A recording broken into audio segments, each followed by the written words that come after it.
Hello friends, आज हम VSEPR theory पढ़ेंगे। VSEPR theory means valence shell electron pair repulsion theory. अभी तक जो हमने इलेक्ट्रोवैलेंट थ्योरी और कोवैलेंट थ्योरी पढ़ी थी, इससे हमें मॉलिक्यूल के शेप के बारे में कोई भी आइडिया नहीं हो रहा था, जबकि इस valence shell electron pair repulsion theory से हम मॉलिक्यूल के शेप का आइडिया ले सकते हैं।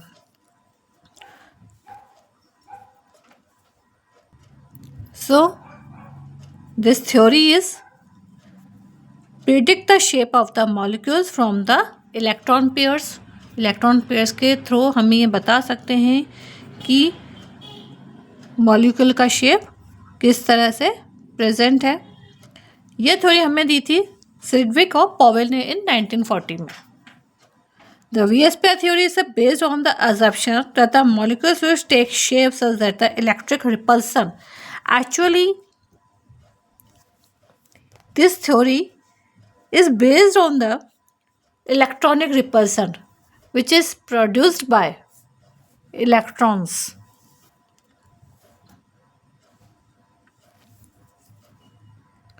Which is present in the valence shell of the atom. Means वो रिपल्सन को इस तरीके से मैग्नेटिक रिपल्सन जो प्रेजेंट होता है वो इस तरह से मिनिमाइज किया जाता है ताकि उसका शेप चेंज ना हो, या इसके शेप को कवर करने के लिए, शेप रिप्रेजेंट करने के लिए या शेप डिसाइड करने के लिए दिस थ्योरी को हम यूज़ करते हैं। So this theory is a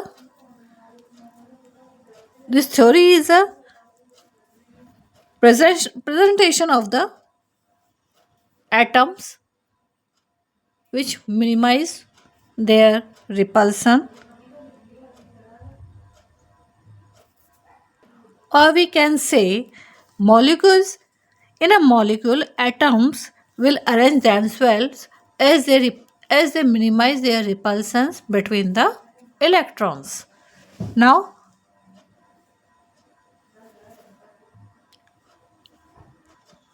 Now we understand that they are postulates of the VSEPR theory. First, in polyatomic molecules, one of the constituent atom is identified as a central atom to which all other atoms belonging to the molecules are linked. इसमें एक आपके पास central atom होगा, मतलब polyatomic atom जितने भी हमारे molecules हैं उसमें क्या होते हैं, बहुत सारे एटम्स प्रेजेंट होते हैं। तो एक को हम क्या मान लेते हैं, सेंट्रल मान लेते हैं, सेंट्रल एटम, और उससे और जो अदर एटम्स होते हैं वो उससे क्या होते हैं, लिंक होते हैं। Second, the electron pairs have a tendency to orient themselves in a way that minimize the electron repulsion.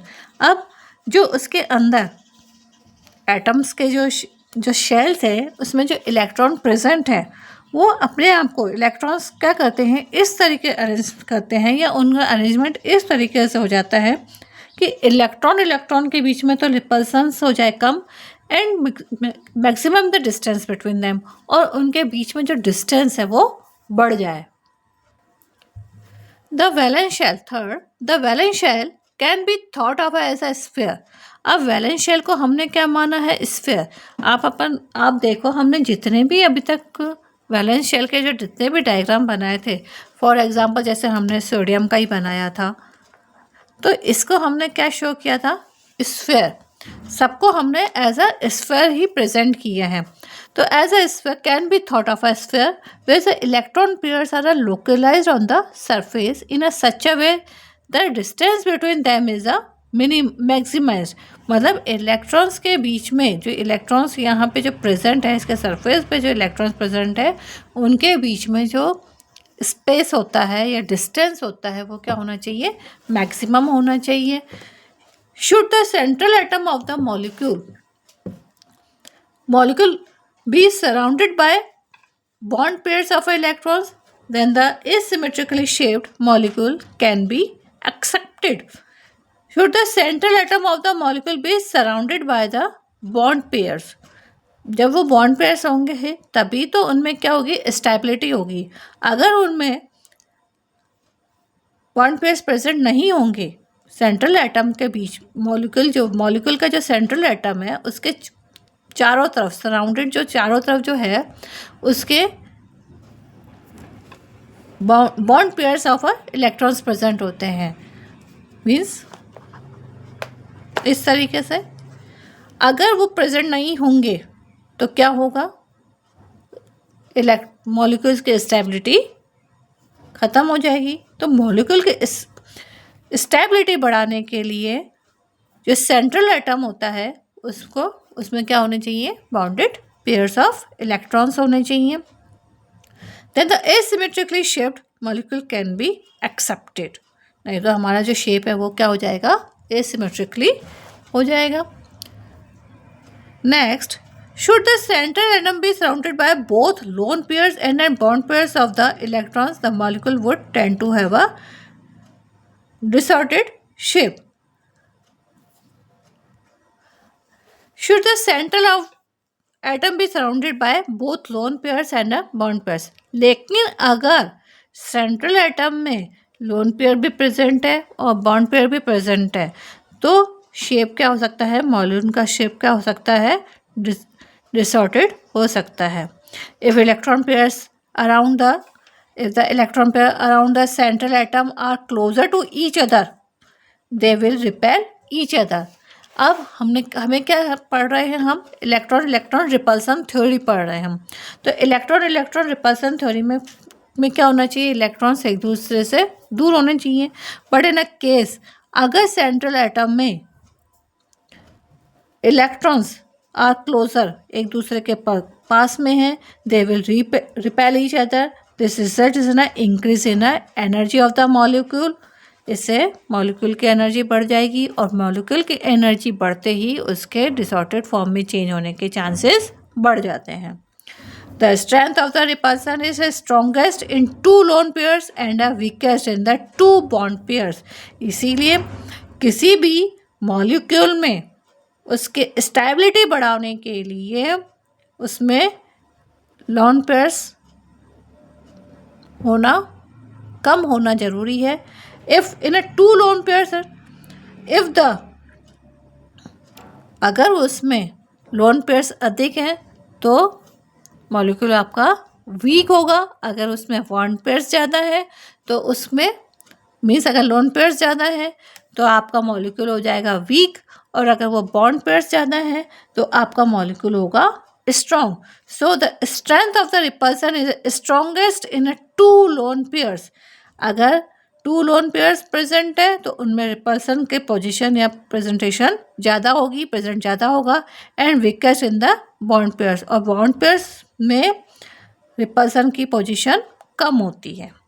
If the electron pair lie from each other, the repulsion between them will be less and eventually the energy of the molecule will be low. The electron pairs lie from each other.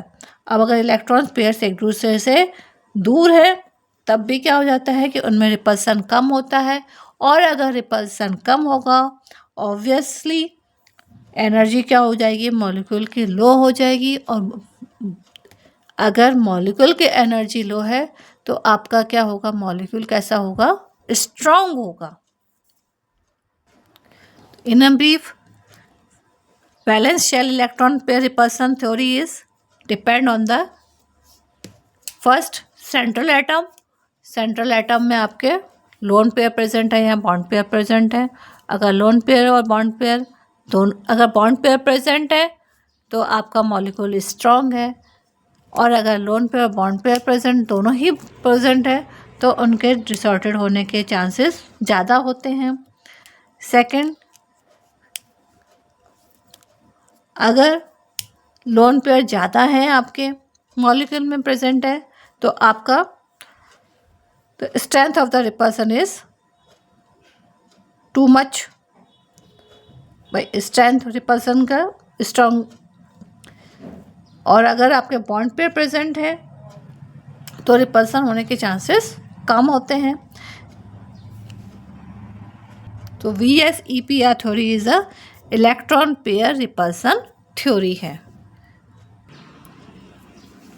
अब हम इस theory के limitations के बारे में भी पढ़ लें।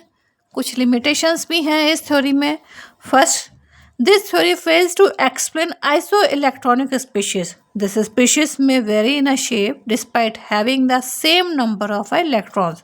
आइसो इलेक्ट्रॉनिक स्पीशीज के बारे में इस थ्योरी को यह कवर नहीं कर सकी, और very in a shape despite having the same number of electrons. Same number of electron present होने के बाद भी इसमें शेप में क्या है, चेंजेस हैं। Second, this theory does not shed as an light on the compounds of are transition metals. Transition metals के बारे में ये कुछ भी डिस्क्राइब नहीं कर पाई theory.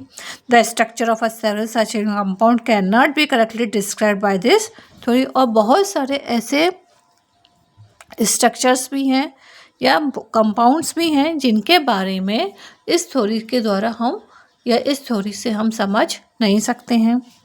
Next, this theory can not describe the halides of a group 2 elements. Group 2 के कुछ एलिमेंट्स हैं जिनके बारे में भी ये थ्योरी डिस्क्राइब नहीं कर पाई। Will have a linear structure, उनके लीनियर स्ट्रक्चर होने चाहिए, लेकिन उनके स्ट्रक्चर कैसे हुए, बैंड स्ट्रक्चर हमको मिले। तो ये बात भी इस थ्योरी से हम समझ नहीं सकते हैं, या ये कहो कि ये थ्योरी इस रीज़न को कि हैलाइड्स ग्रुप के जो एलिमेंट है या ग्रुप 2 के जो एलिमेंट है हैलाइड्स वाले, उनको लीनियर स्ट्रक्चर होना चाहिए था, उनका बैंड स्ट्रक्चर क्यों है। अब हम थोड़ा सा शेप्स के बारे में भी पढ़ लें, जो कि हमारी इस theory valence shell electron pair repulsion theory के अकॉर्डिंग जो शेप्स होने चाहिए उसके बारे में हम थोड़ा सा पढ़ लेते हैं। The least electronegative atom must be selected as the central atom. अब मॉलिक्यूल्स का जो सेंट्रल एटम होता है, एक एटम को हम सेंट्रल एटम में, बाकी एटम्स जितने भी होते हैं हम उसको लिंक्ड मानते हैं उनसे। तो सेंट्रल एटम को हमने क्या कहा, electronegative atom must be selected as the central atom. जिसकी इलेक्ट्रोनेगेटिविटी लीस्ट होती है, सबसे लीस्ट इलेक्ट्रोनेगेटिव, मतलब जिसमें बॉन्ड पेयर सबसे ज़्यादा होंगे, उसकी इलेक्ट्रोनेगेटिविटी क्या होगी, सबसे लीस्ट होगी। ठीक है, उसको हम as a central atom clear करते हैं, उसको हम डिसाइड कर लेते हैं कि यही हमारा सेंट्रल एटम होगा। The total number of electrons belonging to the outermost shell with the central atom must be counted. अब जो टोटल नंबर ऑफ इलेक्ट्रॉन्स होते हैं belonging to the outermost shell of the central atom must be counted. जो एक तो आपके valence shell में है और दूसरे हमारे सेंट्रल एटम में हैं, इन सबको हम काउंट कर लेते हैं। The total number then the total number of electrons belonging to other atoms must be counted.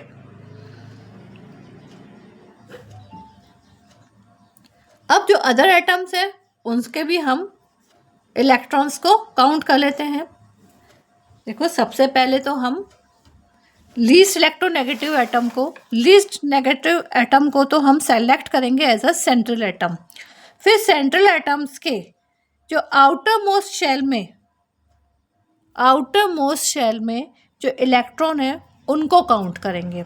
फिर जो टोटल नंबर ऑफ एटम्स हैं हमारे मॉलिक्यूल में, जो टोटल नंबर ऑफ एटम्स है, उनके जो इलेक्ट्रॉन्स हैं उनको भी हम काउंट करेंगे। अब इन टू वैल्यूज़ को हम ऐड करके in order to be obtain the valence shell electron pair, और उससे हम valence shell electron pair of numbers को हम निकाल लेंगे। जो हमारे पास अगर 2 नंबर आते हैं यानी 2 आते हैं तो हमारे पास जो स्ट्रक्चर बनेगा वो बनेगा लीनियर।